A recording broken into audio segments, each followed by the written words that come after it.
അദ്ദേഹത്തിന്റെ കൂട്ടുകാർ പെട്ടെന്ന് കയറി വന്നു. ചോദിച്ചതോ ക്യാരറ്റ് ഹൽവ. ഈ പരസ്യം നിങ്ങളും കേട്ടിട്ടുണ്ടാവൂലേ? ആ പരസ്യത്തിലെ കുക്കർ ഇല്ലാത്ത ക്യാരറ്റ് ഹൽവയാണ് നമ്മളിന്ന് ഉണ്ടാക്കാൻ പോകുന്നത്. അതിനായിട്ട് പാൻ വെച്ച് നന്നായിട്ട് ചൂടായി വരുമ്പോൾ നെയ്യ് ഒഴിച്ചു കൊടുക്കുക. ഇനി ഇതിലേക്ക് ഗ്രേറ്റ് ചെയ്ത് വെച്ചിട്ടുള്ള ക്യാരറ്റ് ചേർത്ത് കൊടുക്കുക. ഞാൻ 2 വലിയ ക്യാരറ്റാണ് എടുത്തിട്ടുള്ളത്. ഇനി ഇത് നന്നായിട്ട് നെയ്യുമായിട്ട് നന്നായിട്ട് മിക്സ് ചെയ്തെടുക്കുക. ഇനി ഇതിലേക്ക് പഞ്ചസാര ഇട്ട് കൊടുക്കുക. ഞാനൊരു 4 ടേബിൾ സ്പൂൺ പഞ്ചസാര ഇട്ട് കൊടുത്തിട്ടുണ്ടാവും. മധുരത്തിനനുസരിച്ച് കുറയ്ക്കുകയോ കൂട്ടുകയോ ചെയ്യാവുന്നതാണ്. ഇനി ഇത് മൂടി വെച്ചിട്ട് നമുക്ക് വേവിച്ചെടുക്കാം.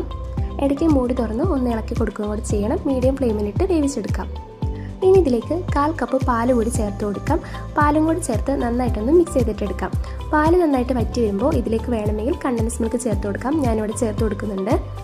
പിന്നെ ഒരു ഫ്ലേവറിന് വേണ്ടിയിട്ട് ഏലക്കാപ്പൊടിയും കൂടി ചേർത്ത് കൊടുക്കാം.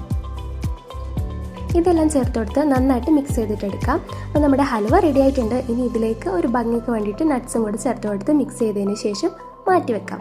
അപ്പോൾ നമ്മുടെ ഹൽവ റെഡി ആയിട്ടുണ്ട്. ഇതാണ് നമ്മുടെ ക്യാരറ്റ് ഹൽവ. ഐസ്ക്രീമിൻ്റെ ഒക്കെ കൂടെ കഴിക്കാൻ നല്ല ടേസ്റ്റാണ്. ഒന്ന് ട്രൈ ആക്കി നോക്ക്.